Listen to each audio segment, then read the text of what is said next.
supaya tawassulnya tambah kuat. Dan ciri-ciri Nabi Khidir berbicara ilmu, berbicara asrar, maka tawassulnya bukan lagi tawassul kuantitas, masuk kepada tawassul kualitas. Assalamualaikum warahmatullahi wabarakatuh.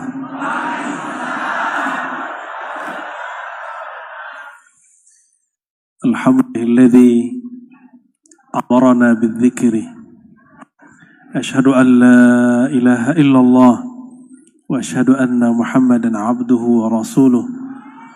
Allahumma salli wa sallim wa barik ala hadha an-nabiyil karim Sayyidina Ahmad wa ala alihi wa ashabihi jama'in.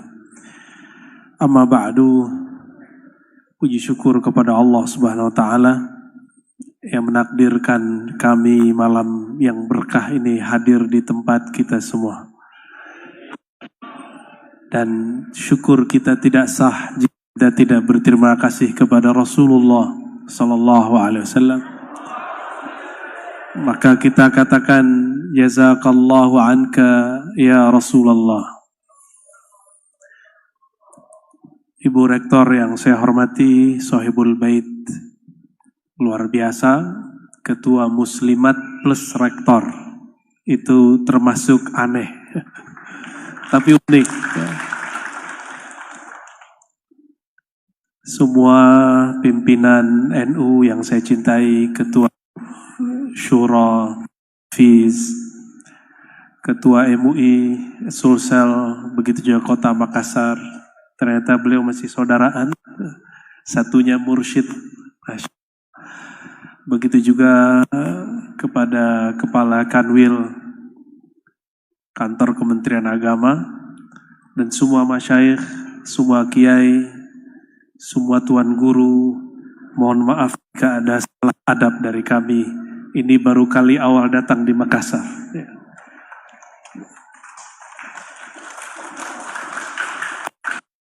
Tapi saya nggak terlalu khawatir, karena adabnya orang sini hampir sama dengan adab orang kampung saya. Kalau orang Jawa nggak berani lewat kayak tadi, kayak Pak Insinyur tadi, depan kan. Tapi kalau orang kampung saya di Padang, di Makassar kayaknya biasa kan. Ya, kalau di Jawa coba kalau lagi muktamar NU, nggak berani, paling di bawah.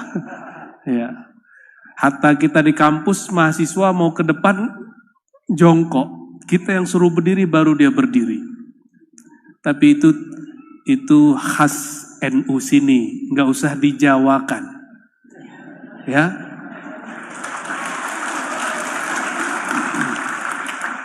NU Sumatera juga nggak usah biarkan saja dengan kesumatraannya, NU Sulawesi dengan kesulawesiannya.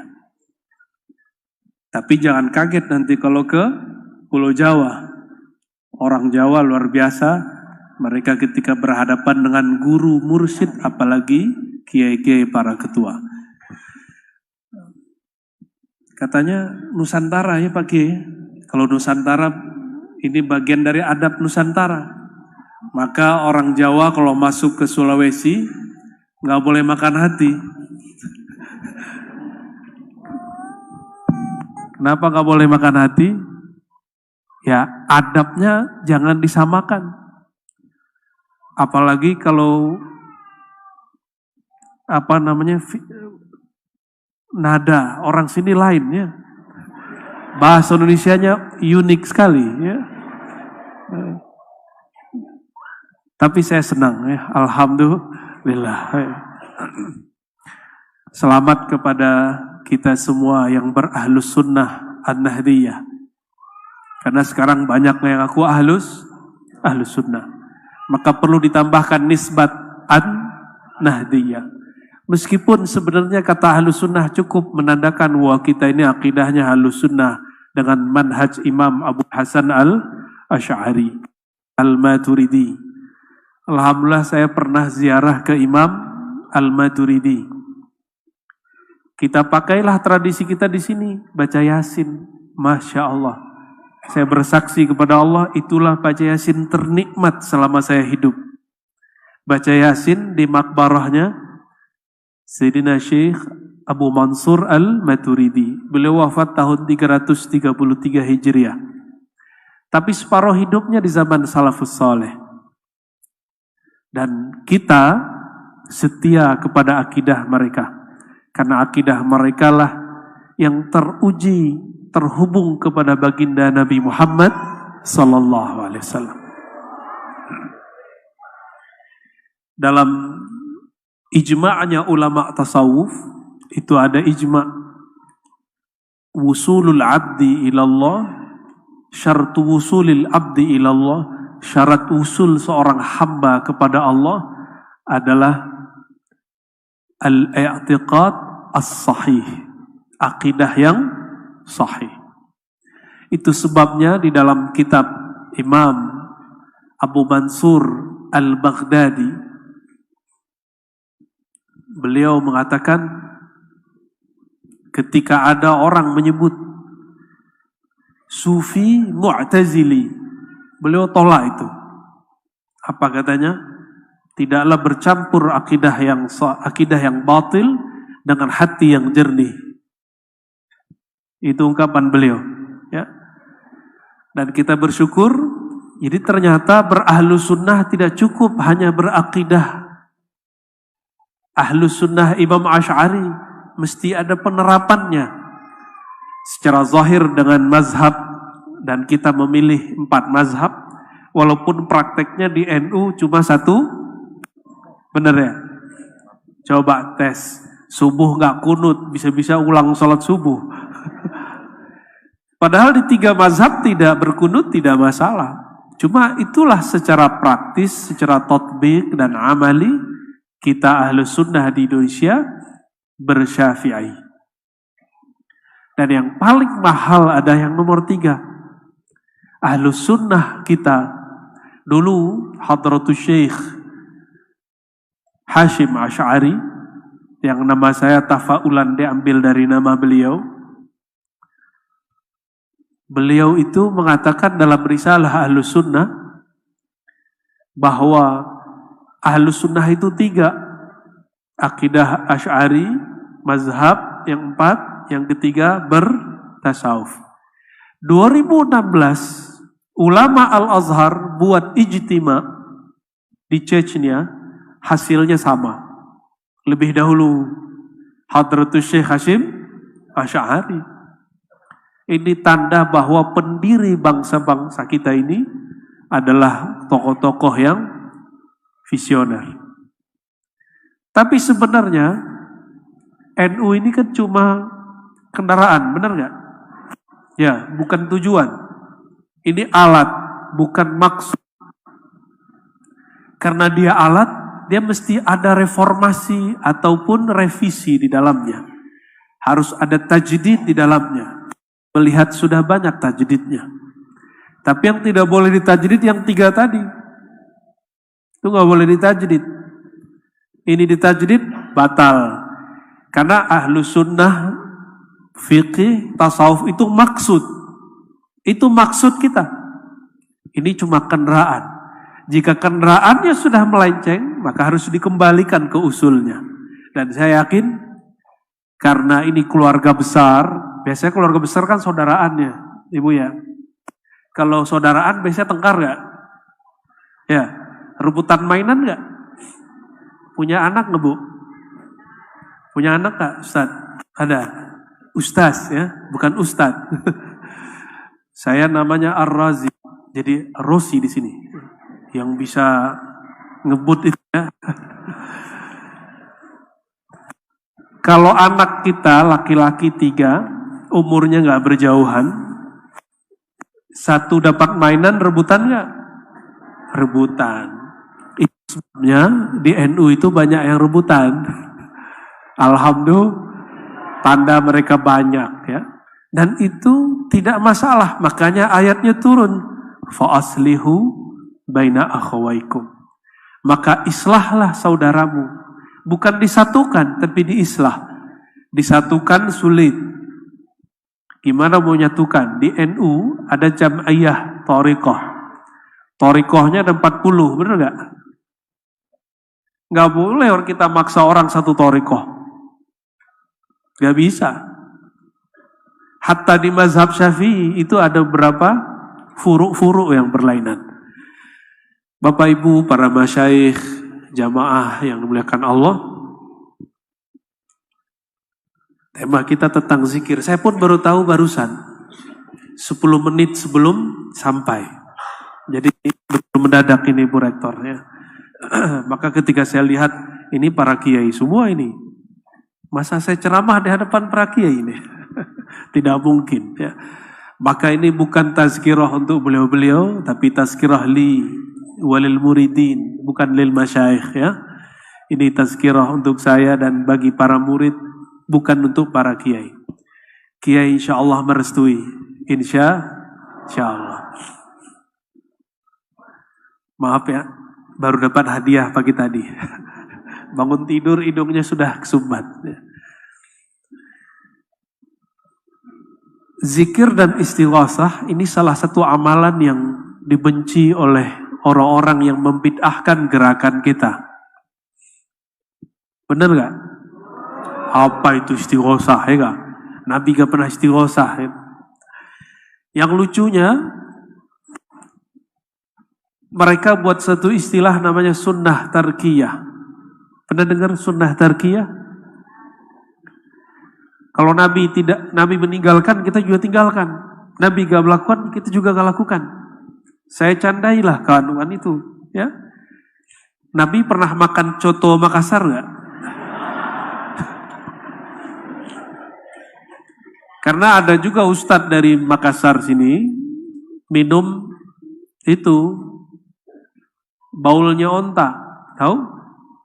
Ya, dalilnya hadis Sahih Bukhari Muslim bahwa Nabi mengatakan bahwa baulnya onta, tahu baul? Air seni, bahasa ininya air pipis. Tapi saya nggak mau sebut, tidak kesebut ya. Baul bahasa Arabnya. Baulnya onta itu dijadikan untuk obat.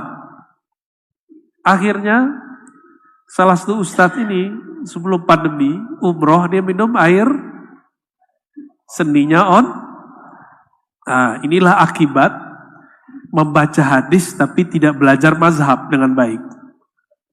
Belajar hadis tapi nggak belajar usul fikih dengan baik. Mohon maaf ya. Tapi sepertinya dia bukan orang Nahdien ya.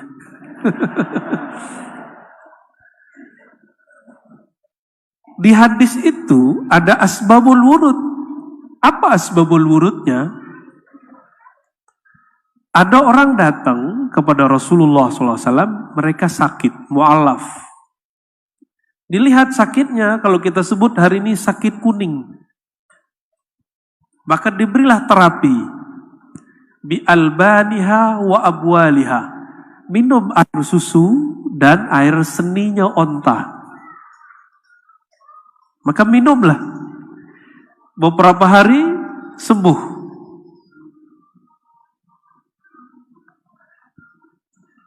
Kira-kira apa ilatnya di situ? Yang belajar usul fikih. Ilat dalam mazhab Syafi'i, keharaman sesuatu salah satunya istikhbaz, khabith, yang dianggap menjijikkan. Nah ini air baulnya onta itu menjijikkan. Tapi kok Nabi membolehkan mereka meminumnya? Kira-kira kenapa? Darurat? Nah, sambung lagi. Darurah, tauhid, tubihul. Oke. Darurat apa yang ada saat itu? Mereka sakit. Jadi kalau kita sehat, nggak usah minum. Ya kalau Kiai NU biasanya gampang tuh hadisnya. Cuma kalau bukan Kiai NU agak sulit. Ya. Walaupun sudah kuliah di luar negeri, ya.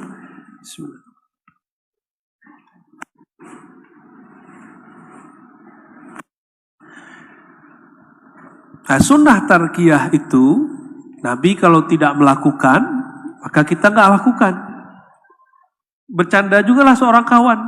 Apa katanya? An-Nabi ma ya'kul lahmal bakar. Nabi tidak pernah makan daging Bakor, apa arti bakor? Sapi, al-baqarah, sapi terus kita nggak makan gitu. Jadi Nabi kalau nggak melakukan sesuatu, bukan berarti kita tidak melakukannya. Yang kita tidak lakukan, itu yang Nabi at-tark bima'nal mana', yang Nabi larang atau Nabi makruh. Istighosah dan zikir, Nabi masih perlu istighosah gak? Kalau Nabi juga perlu. Kenapa? Setiap nafasnya adalah doa. Setiap nafasnya zikir. Kata Sayyidah Aisyah, kana Rasulullah sallallahu alaihi wasallam yazkurullaha ala kulli ahyani. Hadis sahih. Nabi setiap nafasnya naik turun zikrullah. Ala kulli ahyan. Ahyan itu waktu. Waktu itu bagi ulama ahlullah disebut nafas. Waktuka, sa'atuka, yani nafasuka. Waktu kita, sa'ah kita adalah nafas kita ini. Kalau yang di jam, tek tek tek itu menandakan waktu. Waktu bukan itu. Makanya Allah Subhanahu wa taala menyebut dirinya anad dahru, akulah sang waktu. Maka jika seseorang menyadari waktu yang ada dalam dirinya, dia sedang terhubung kepada Allah Subhanahu wa ta'ala. Ada sebuah hadis qudsi yang mau saya bacakan, yang hadis ini sudah sering kita dengar. Hadis Imam Bukhari, Nabi SAW mengatakan, Allah berfirman, Ana jalisun man dzakarani. Aku adalah teman duduk, jalis. Jalis, duduknya lama, betah. Jalisun, teman duduk siapa? Man zakarani, siapa saja yang berzikir kepadaku. Oleh karena itu, salah satu kebiasaan para kiai kita dari dulu, suka beristighosah dan berzikir. Supaya apa? Supaya jadi teman duduknya Allah Subhanahu wa ta'ala. Gak usah khawatir ini hadis. Ulama ahlu sunnah sudah mengerti bahwa Allah itu bukanlah benda. Karena dia bukan benda, disebut duduk bukanlah duduk menempati suatu tempat. Karena Allah sudah ada sebelum tempat itu. Kira-kira Bapak Ibu, teman duduknya presiden keren gak? Dompetnya keren gak? Ya. Teman duduknya menteri hebat gak? Teman duduknya ketua Tanfis, ketua Syuriah hebat gak? Teman duduknya mursyid orang manhab gak? Hatinya hebat gak? Pasti luar biasa. Orang yang bisa duduk bersama orang-orang besar, pasti dia orang besar. Jika Allah mengatakan ana jalisun man dzakarani, aku teman duduk orang-orang yang menyebut namaku, orang-orang yang mengingat zatku, sifatku, af'alku. Kira-kira orang itu hebat gak? Jadi kalau mau cari orang hebat di dunia, itu bukan, mohon maaf, bukan pejabat-pejabat tinggi, ketua-ketua organisasi, tetapi orang-orang yang kolbunya makmur dengan zikrullah.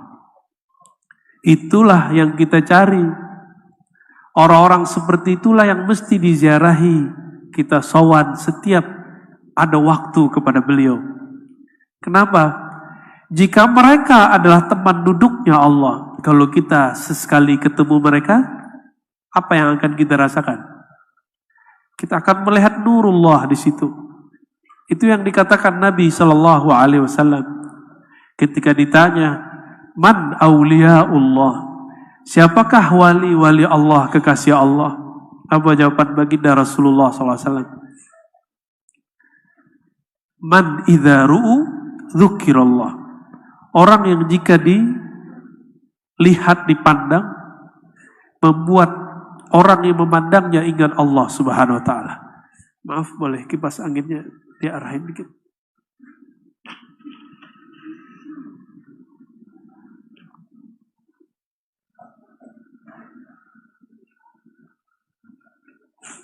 Ya, mohon maaf ya. Maaf Kiai kalau nanti gerah. Insya Allah kalau bahas hadis hilang gerahnya. Ya.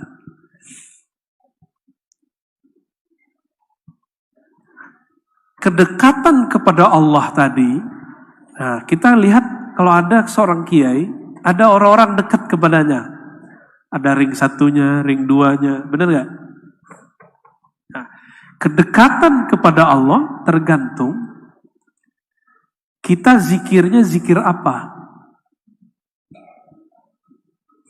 Itu sebabnya beberapa waktu lalu saya agak sedikit kenceng kepada jamaah dan para kiai, para ustadz, para ajengan, para gus-gus, para habaib bahkan.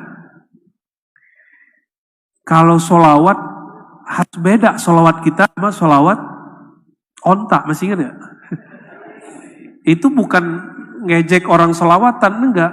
Tapi mau sampai kapan solawatnya untuk duniawi? Solawat itu sudah Allah sampaikan sebelum menciptakan aras, sebelum menciptakan langit dan bumi. Allah sudah berselawat kepada Nabi Muhammad SAW. Terlalu remeh. Kelihatan alfa terus baca solawat itu remeh itu.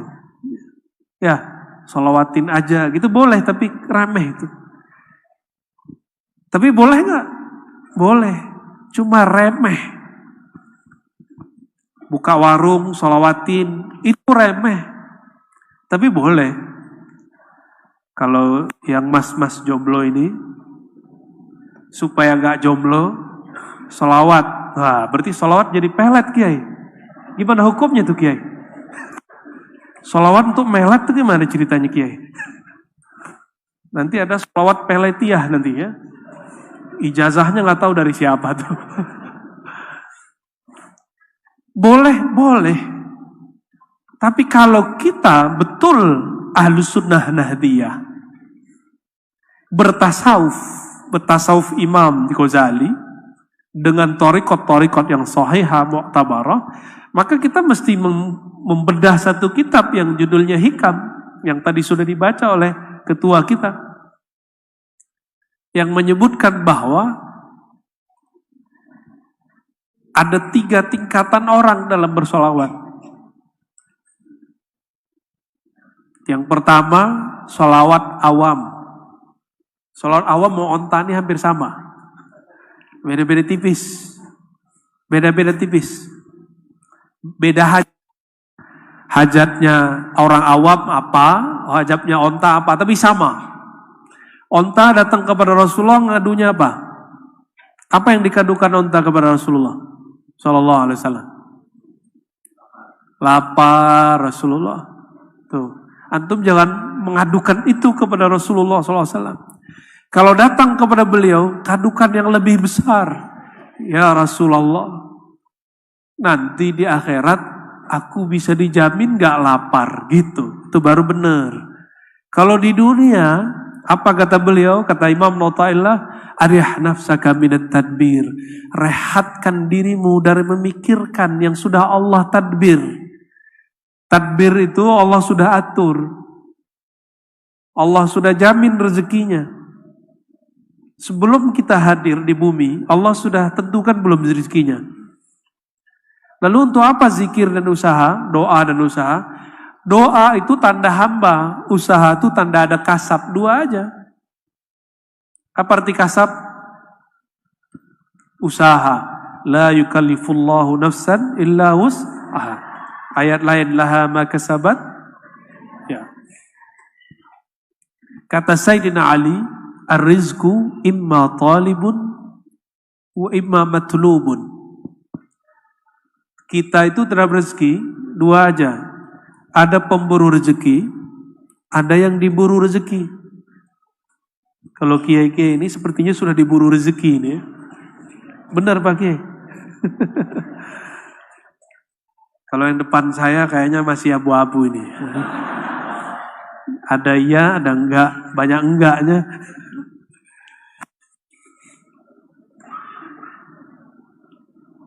Allah kalau kirim rezeki lebih canggih daripada pos, JNE, Tiki, kirim duit, kirim barang.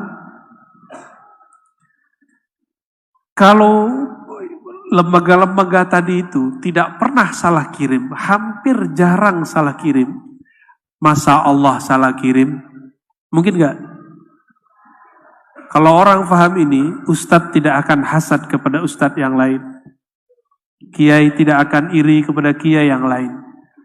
Orang bekerja tidak akan hasad kepada orang yang lain. Cuma kan enggak semua orang sampai kepada makom itu. Ya, itu makom sederhana kok. Makom alhamdulillahi rabbil alamin. Itu maknanya itu. Ya. Mau saya berdiri? Izin Kiai ya. Kakinya udah mulai semutan soalnya.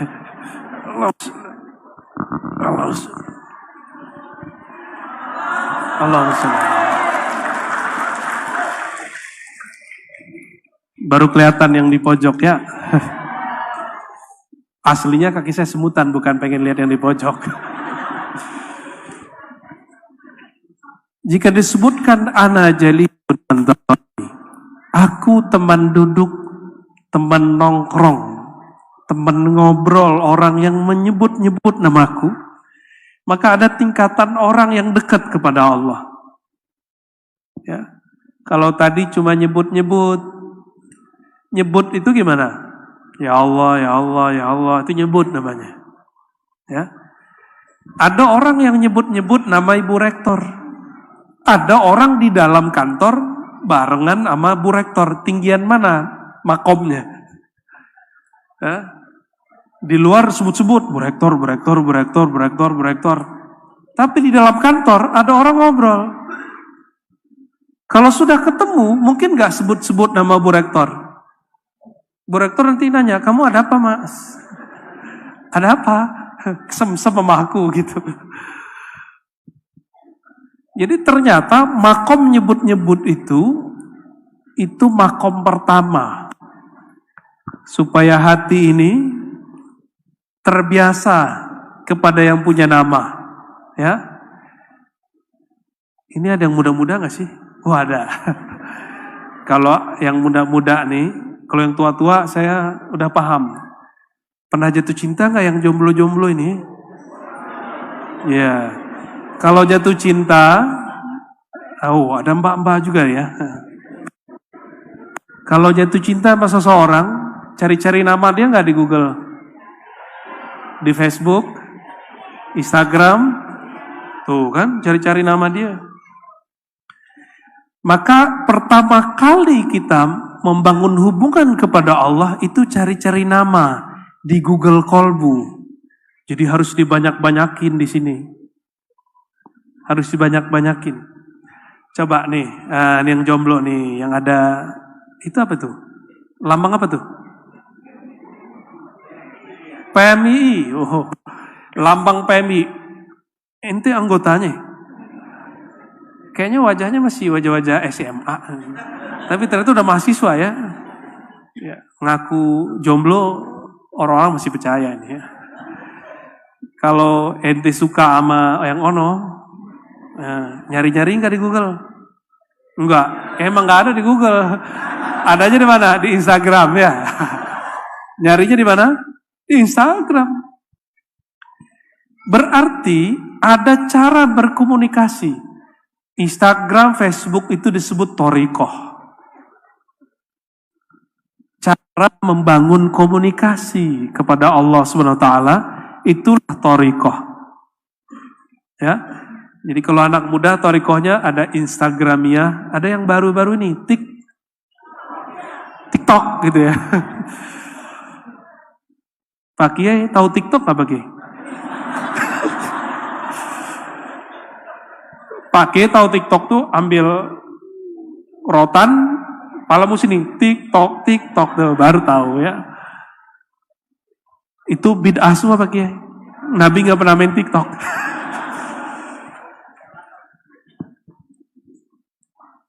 Kalau kita sudah kenal, nah biasanya kita add dulu ya, benar ya?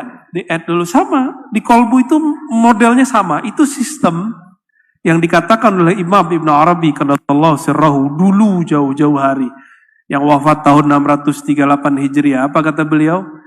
Manusia itu alam kecil. Maka sistem yang ada di alam itu ada semua di dalam diri manusia. Kalau dulu Imam Ibn Arabi nggak ada TikTok, jadi dia contohinnya pohon, air, disebutlah anasir yang 4. Sekarang anak-anak muda kita cerita anasir yang 4, dia bengong. Ini ngomong apa nih? Ya, padahal torikohnya orang Sulawesi dulu itu ngaji anasir yang 4. Syekh Yusuf Al-Makassari. Saya 2009 kan mengkaji risalah-risalah beliau yang ditulis di Sri Lanka, yang beliau sebut dengan negeri Sailan. Jadi beliau itu dibuang ke Sri Lanka jadi guru, dibuang ke Jawa jadi guru, dibuang ke Cape Town jadi guru. Sama sih ya, orang Sulawesi sekarang di Jakarta jadi imam besar Istiqlal. Ya. Alhamdulillah ya. Ada yang jadi rektor kemarin, rektor PTIG sampai sekarang masih. Beliau juga tuh orangnya. Rektor IKI tempat saya ngajar itu orang Palu, ibunda Profesor Huzaimah. Mungkin para kiai ada yang pernah berguru kepada beliau. Berarti kita seperguruan kiai. Ya. Itu kalau saya ngomong apa dikit dia langsung tunjuk. Kamu jangan liberal. Oh ternyata orang Usuluddin kalau berbicara dengan orang syariah harus hati-hati. Ya, benar gak? Padahal insya Allah saya luar dalam Ahlus Sunnah, tenang aja, nggak akan masuk ke liberalisme, sekulerisme, insya Allah nggak.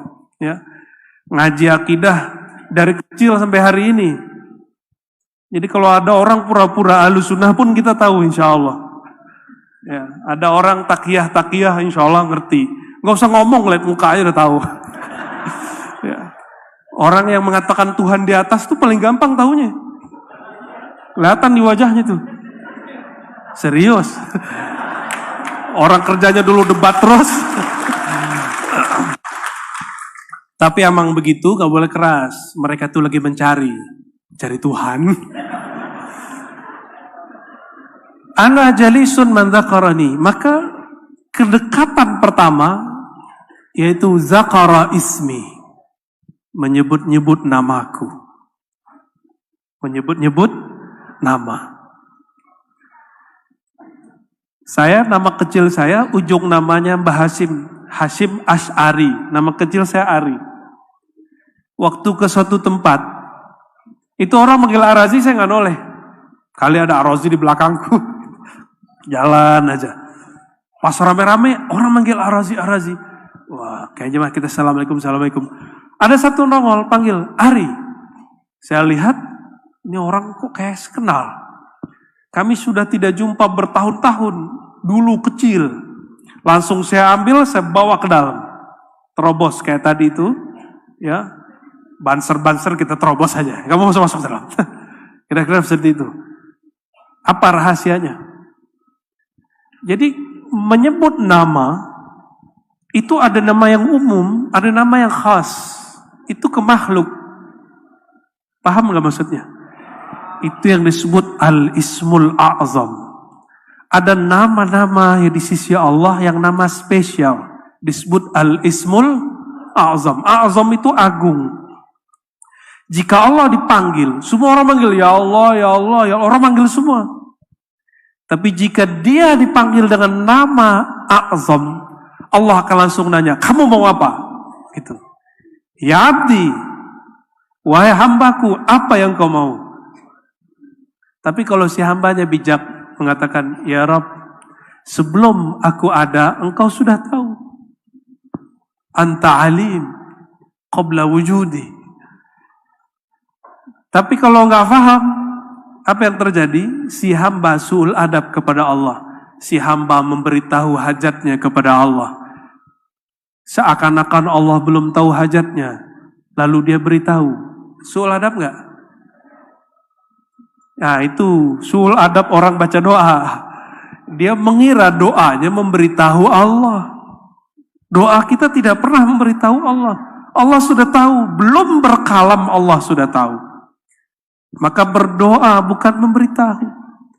Doa itu menunjukkan ubudiyah, kehambaan kepada Allah Subhanahu wa taala. Oleh karenanya Imam Abul Hasan Syazili itu thariqat asalnya Idrisiyah Pak Kiai. Sidi Ahmad bin Idris al-Idrisi tadinya Syazili, lalu beliau mengalami pengalaman rohani yang luar biasa, maka Allah Subhanahu wa taala berikan asrar-asrar, jalur beliau disebut kemudian Idrisiyah Ahmadiyah. Ya. Imam Syazili mengatakan Ismul A'zam itu tidak hanya nama Asmaul Husna dan nama-nama spesial itu. Al-Ismul A'zam itu adalah waliyun min awliyaillah. Kekasih-kekasih Allah itu juga disebut Al-Ismul A'zam. Makanya kita buat namanya tawassul dan istighosah. Inilah dasar kenapa istighosah itu ada. Kenapa tawassul itu ada dan menyebut ila hadrati, ila ruhi, bihaqi Sayyidina Muhammad SAW, bihaqi Syekh Abdul Qadir Jilani. Kenapa kita menyebut seperti itu? Karena aulia itu adalah al-ismul a'zam. Saya pernah mau menemui Abuya Said Ahmad bin Abuya Said Muhammad di Mekah. Mungkin beliau pun sudah lupa, ya, udah lama. Itu mau ke sana, bawabnya nanya yang jaga, kamu murid siapa? Nah gitu. Maka kita harus sebut nama guru kita. Saya murid Syekh Fulan di Pulau Jawa. Oh itu gurunya, itu sianunya Abuya. Langsung masuk. Di umroh yang berikut, cowoknya ikut ngaji nih. Di umroh yang berikut, saya mau datang lagi. Di Saudi sudah ketat. Kalau bukan orang-orang tertentu, nggak diterima. Ditanya, kamu murid siapa? Ada pesan dari kiai siapa? Saya nggak sebut-sebut kiai siapa. Nggak tembus. Mau coba-coba bawa diri sendiri nggak tembus. Paham nggak maksudnya? Analognya. Kiasnya paham nggak? Kita ini walaupun hebat, kata kita. Tapi kalau nggak punya guru, nggak punya mursyid, nggak punya imam, nggak diterima oleh Rasulullah SAW. Nanti datang kepada Rasulullah, ya Rasulullah, ana ummatuka ya Rasulullah. Wahai Rasulullah, aku umatmu, wahai Rasulullah. Rasulullah tanya, kamu umatku yang mana? Ditanya dulu, umatku yang mana? Nanti kita jawab, saya akidahnya ikut imam ini, ikut imam itu, boleh. Mungkin kalau berandai-andai, kalau Gus Dur masih hidup, mungkin beliau berandai-andai. Ngomong aja TNU gitu. Allahumma sholli ala Sayyidina Muhammad. Tapi ntar ini diputar-putar orang. Kita nggak akan ngomong begitu. Kita hanya ngomong begini, al-isnad minad-din. Yang ngomong siapa ini? Imam Ibnul Mubarak. Belum ada NU secara organisasi saat itu. Tapi Ibnul Mubarak mengatakan al-isnad minad-din. Bersanad itu bagian dari agama. Di NU, berguru penting nggak? Penting. Maka al-isnad minad-din itu yang diulang-ulang oleh Hadratus Syekh Hasyim Asy'ari dan para kiai ulama-ulama NU. Inilah jadi spirit pergerakan kita. Cuma mohon maaf Pak Kiai, terima kasih sudah menerima saya di keluarga besar NU Sulawesi Selatan khususnya. Saya sebenarnya istri saya itu senang kalau saya menghadiri acara NU. Ya, dia NU lahir batin dia.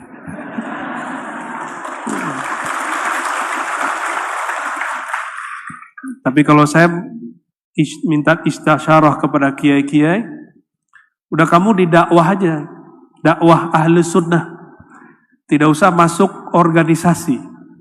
Maka untuk sementara saya tidak masuk dulu ke struktural kemanapun, cuma mendakwahkan spirit ahli sunnah wal jamaah. Ya. Gimana? Boleh nggak? Allahumma sholli ala sayyidina Muhammad.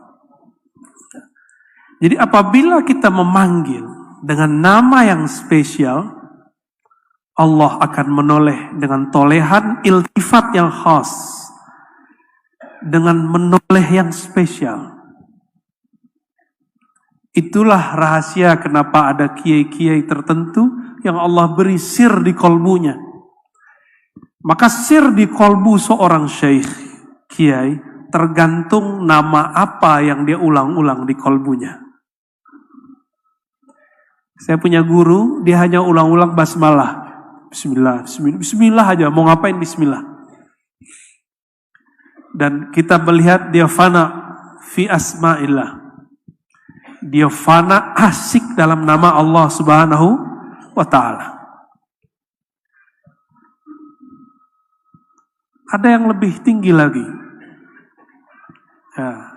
Tadi asma ismul azam. Ada nama af'al, ada nama sifat, ada nama zat.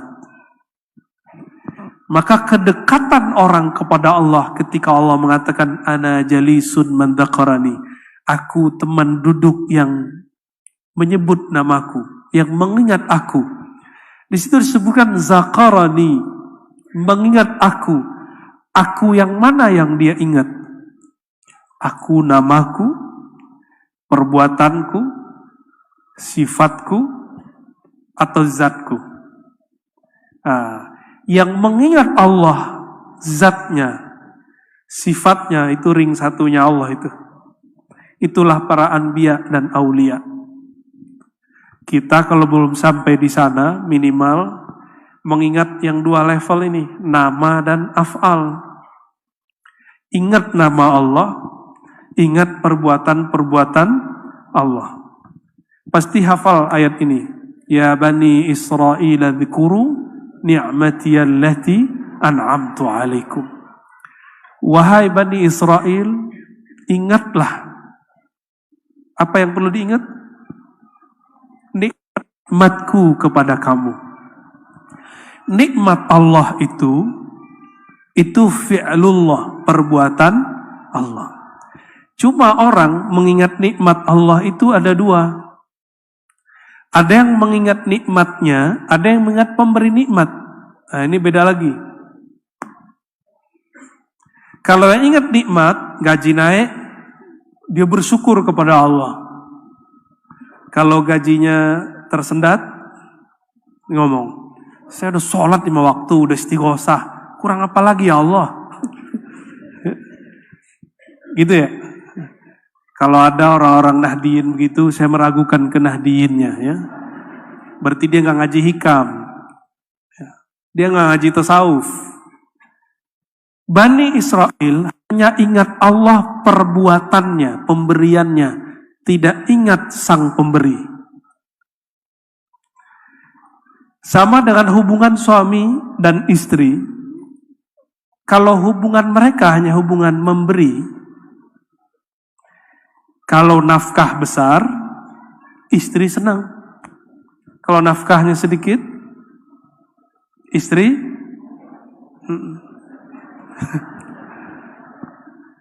kalau hubungannya cuma hubungan pemberian, bukan hubungan yang memberi dan yang diberi, maka cintanya nggak abadi. Pemberiannya besar, cintanya besar. Kalau pemberiannya dikit, cintanya sedikit. Imam Ibnu Abbad menyebut orang seperti ini ikhlas versi ummal, pekerja keras. Versi siapa? Pekerja keras.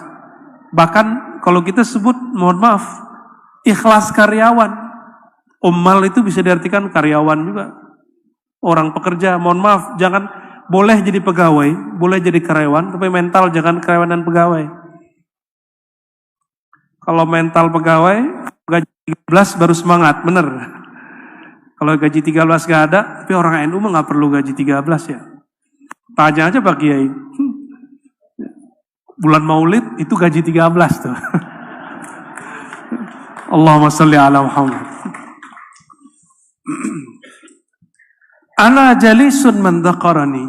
Aku teman duduk, teman ngobrol. Pernah punya temen hanya mau ngobrol kalau mau ngutang, ada nggak? Ada. Allah terima, kita terima, tapi muka kita agak gimana gitu sama dia ya. Kalau dia datang pasti minta ditraktir. Walaupun di dompet kita ada duit, tapi kita senang ditraktir, benar nggak? Kenapa? Tahadu, tahabu. Saling berbagi hadiah, kalian akan saling mencinta. Jadi jangan cuma senang ditraktir atau senang diutangin, ngutangin juga dan sebaliknya. Nah, apabila kita nggak suka dengan orang yang tadi, bosen. Jadi kalau ada orang begitu, cepet-cepet sama. Jika ada orang meminta kepada Allah, rajin sholat, rajin zikir istighosah, giliran ada hajat, itu cepat dikasih sama Allah, tapi Allah nggak melirik dia setelah itu. Mau seperti itu? Kalau Allah tidak melirik ke dalam kolbu, kita gelisah. Seperti seorang istri, ketika melihat suaminya mulai melirik yang lain, tidak melirik ke dirinya, itu istri gelisah gak? Gelisah. Gelisahnya roh apabila Allah tidak menatapnya, itu lebih bahaya daripada gelisahnya seorang istri jika tidak ditatap suaminya. Paham mas? Ya. Maka lirik mulu ya. Itulah makna ana ma'ahu idza dzakarani, itu sama. Maka di situ ada dua ibarat. Ana jalis, ana ma'a. Maka jalis itu namanya muraqabah mujalasah. Belum ada di kitab. Yang ada di kitab muraqabah ma'iyah. Muraqabah ma'iyah. Padahal ada hadisnya. Apa bedanya ma'iyah dengan jalis? Kalau muraqabah ma'iyah,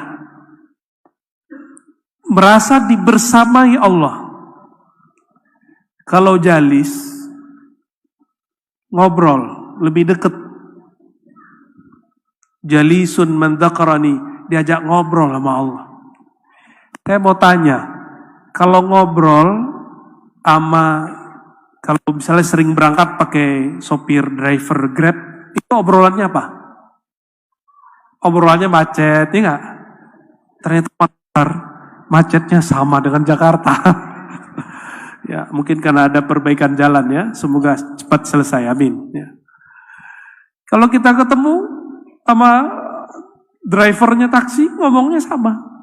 Biaya bensin naik, gitu ya. Kecuali si drivernya orang spesial, maka dia akan ngajak ngobrol yang lebih hebat. Kalau ngobrol sama orang kampus, obrolannya apa? Diskusi filsafat. Kalau ketemu sama teman-teman ahli bahsul masail, pembahasannya apa? Cari-cari masalah ya. Bahsul mencari masail, masalah. Cari-cari kesalahan orang, itu bisa tuh. Ya. Kesalahan ini, bid'ahnya ini, pelanggaran ini. Ini karakter ini kalau belum diobati pakai Ihya Ulumuddin, masuk jadi komisi fatwa di MUI, gawat itu.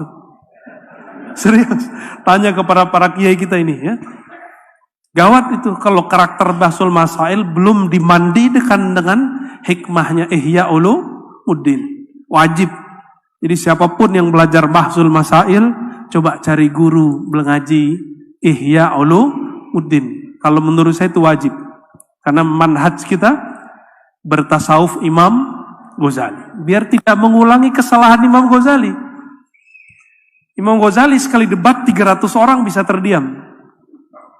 300 orang ulama diam, itu Ghazali itu orangnya. Maka beliau disebutlah Hujjatul Islam. Jalis, duduk bersama dengan politisi, ini kan sudah mulai tahun politik, obrolannya apa? Kalau Nahdien partainya apa, Kiai? Ternyata kayak tadi itu ketua Tanfis ngomong orang NU di mana, gitu ya? Gitu gimana tadi? Sahih ya, ibaratnya. Orang Nahdien di mana-mana. Oke. Berarti ada di partai hijau, partai biru, partai merah juga. Kuning juga banyak. Ya itu urusan antum lah ya. Kalau kita ketemu politisi, walaupun dia kiai, obrolan politik. Coba antum ketemu dengan pengusaha. Kalau di Makassar pengusaha apa kebanyakan kiai? Tambang, kayu. Ngomonginnya apa? Ngomongin kayu, jenis kayu, harga kayu naik, turun, itu diobrolin. Kalau ketemu ibu-ibu, ngomongin apa, Bu?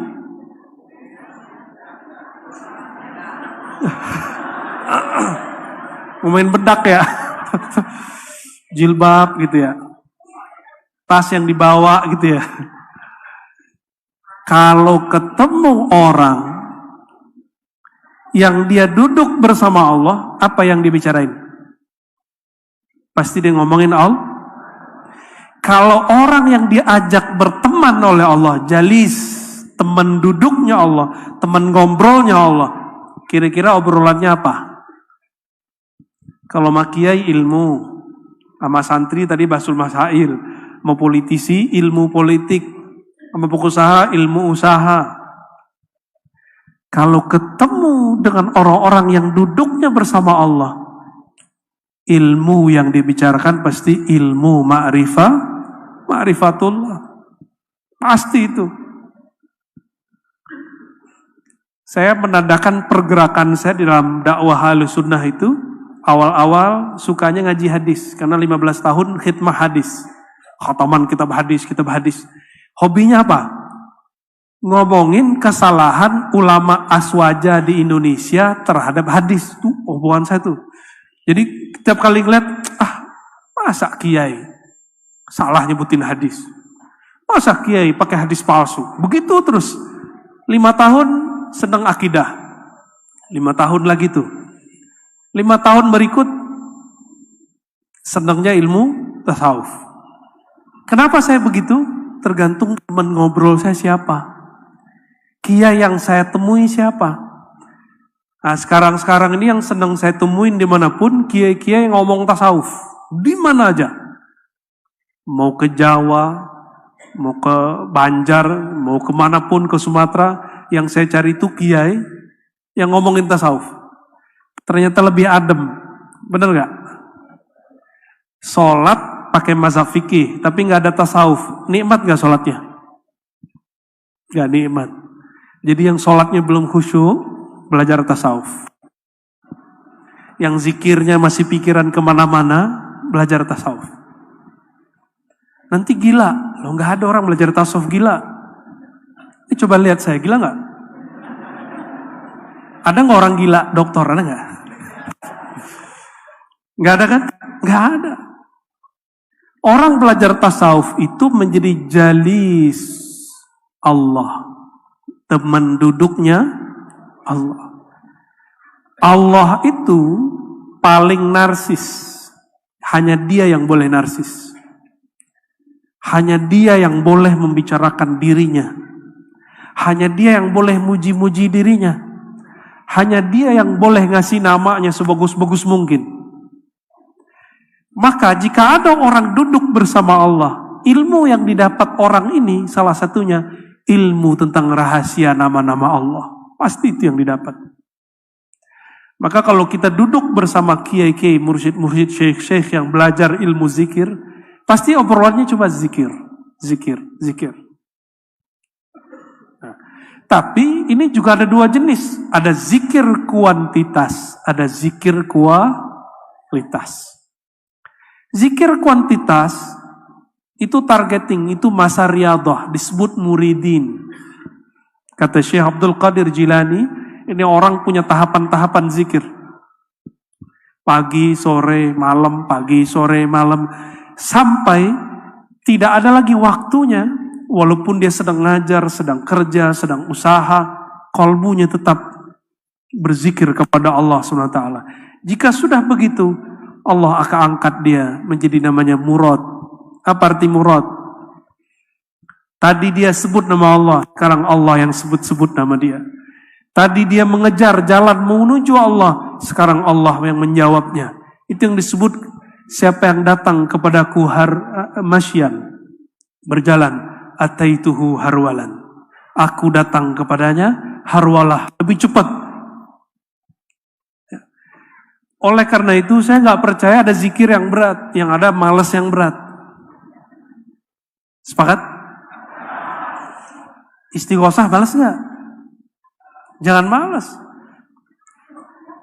Kata masyayikh kita dari dulu, ini sering saya sebut, yang disebut oleh Imam Ad-Daqqaq, Abu Ali Ad-Daqqaq.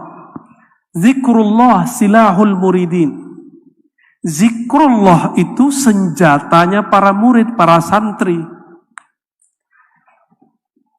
Kalau kita punya kendaraan namanya NU misalnya, tapi nggak punya senjata, nanti di tengah jalan diserang orang bisa balas nggak? Maka untuk melawan itu, lawannya adalah zikrullah.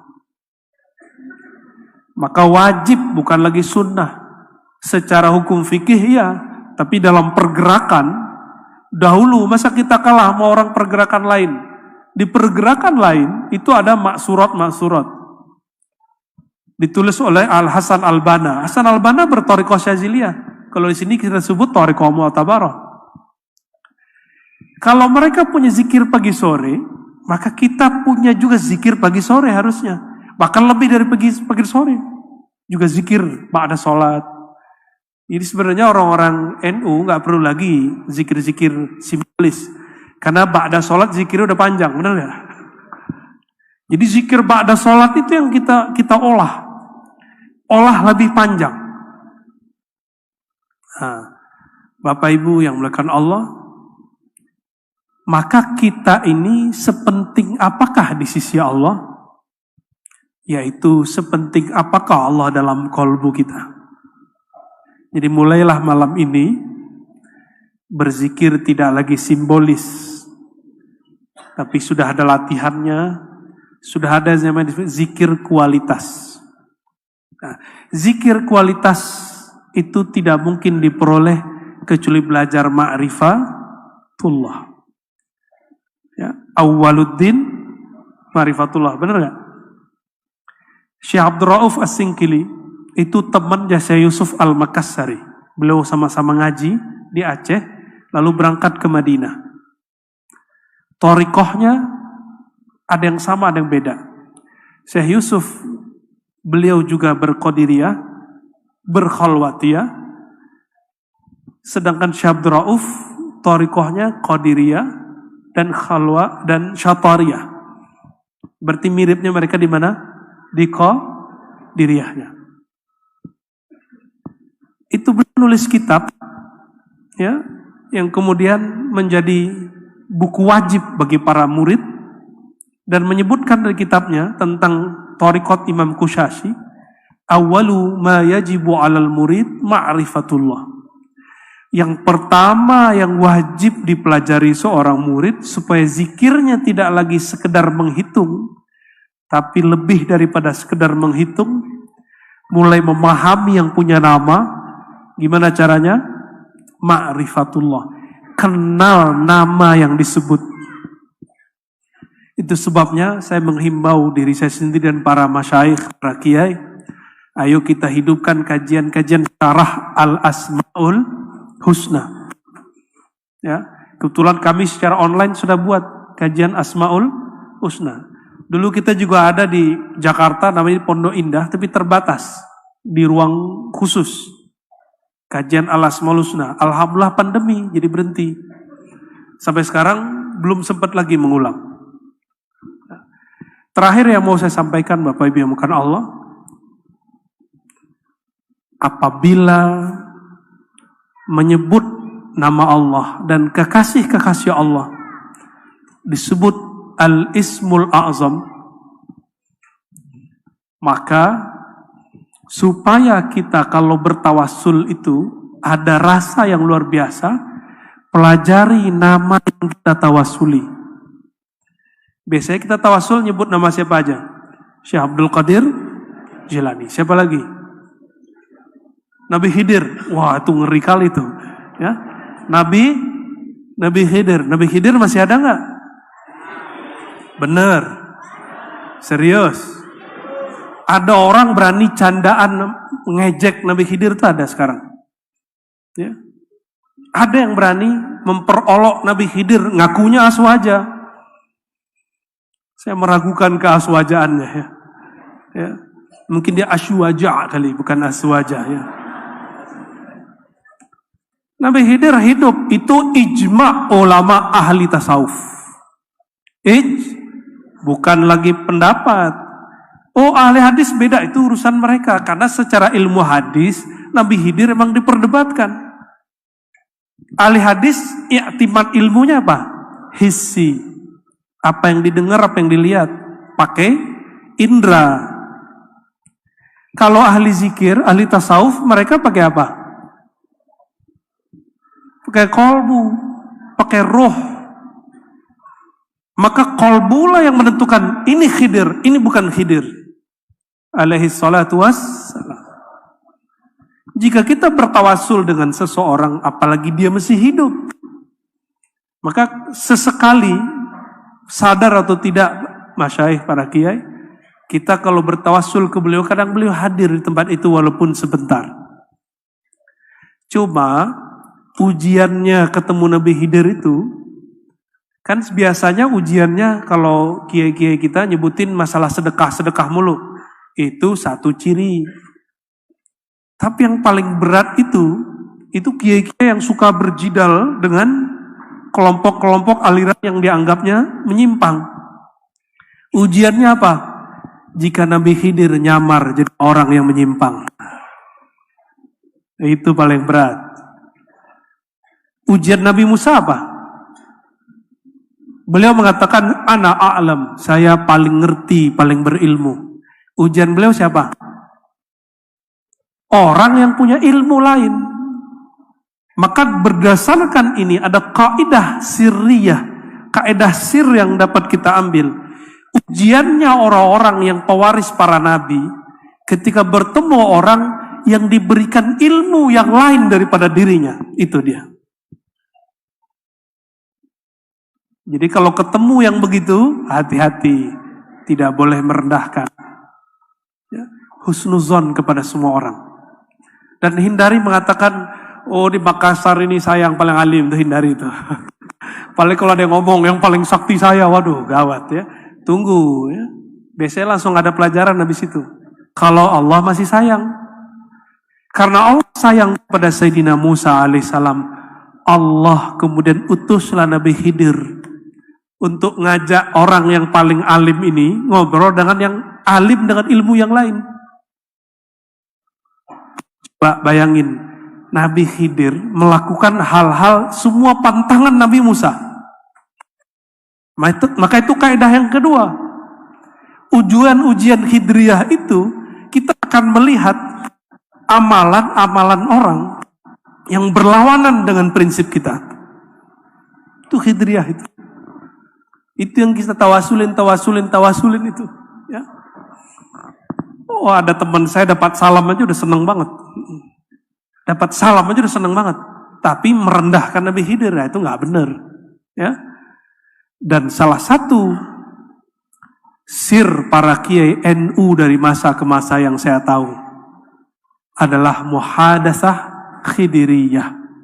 Itu tertulis dari kitab Khatmul Aulia atau Siratul Aulia karya Imam Al-Hakim At-Tirmizi, imam ahli hadis semasa dengan Bukhari, Muslim, Ibnu Huzaimah.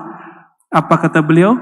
Salah satu ciri aulia pendiri NU wali nggak? Benar nggak nih? Yang kenceng dong, pendiri NU wali nggak? Makanya mereka punya namanya Musabbaat Khidriyah. Diamalin nggak di sini? Ini kalau boleh usul kepada pemimpin-pemimpin zikir, majelis zikir, silakan amalkan musabba'at khidriyah. Musabba'at 7 khidriyah dari Nabi Khidir. Disebutkan oleh Imam Ghazali bahwa Ibrahim At-Taimi ketika umrah, beliau bertemu Sayyidina Al-Khidir setelah tawaf. Lalu ditanya oleh Ibrahim At-Taimi, "Man anta?" Ente siapa? "Ana Khidir." Kaget dia. Kalau gitu ajarkan saya. Diajarkanlah musabba'at khidriyah. Apa yang diamalkan dalam musabba'at khidriyah? Pertama, Al-Fatihah 7 kali. Ayat kursi 7 kali. Apalagi? Kul ya ayyuhal kafirun 7 kali. Kul wallahu ahad 7. Kul a'udzu falaq 7. Kul a'udzu binnas 7. Subhanallah walhamdulillah wala ilaha illallah akbar 7. Shalawat 7. Apalagi? Istighfar 7. Lalu ada doa. Silakan cari di kitabnya. Ya. Itu doa luar biasa. Allahumma fa'al bi. Ya. Itu kalimat kepasrahan Nabi Khidir kepada Allah Subhanahu wa taala. Ya. Allahumma fa'al bi wa bihim ma anta ahlun wa la ta'fal bi wa la taf'al bina ma nahnu ahlun. Pendek doanya. Lalu disebutkan nama Ismul Azam. Jadi supaya tawassul khidriyahnya kuat, setahu saya dulu para masyayikh ketika mau istighosahan, mereka baca namanya musabba'at khidriyah. Baca itu. Ya. Silakan diamalkan. Kalau kurang mantap minta ijazahnya ke ulama-ulama di Jawa, ya. Di Kediri, di Jombang itu banyak ngamalin, ya. Cuma yang punya sanad Ihya Ulumuddin sudah bersambung kepada beliau. Ya, saya yakin beberapa masyayikh kita di sini memegang sanad Ihya Ulumuddin. Di jilid pertama bagian zikir di situ disebutkan supaya tawassulnya tambah kuat dan ciri-ciri Nabi Khidir berbicara ilmu, berbicara asrar, maka tawassulnya bukan lagi tawassul kuantitas, masuk kepada tawassul kualitas. Semoga Allah memberkahi pergerakan ini, memberkahi ulama-ulama Nahdliyin, ulama-ulama yang berjuang untuk ahlus sunnah wal jamaah. Demikian dari kami. Wassallallahu ala sayyidina Muhammad. Assalamualaikum warahmatullahi wabarakatuh.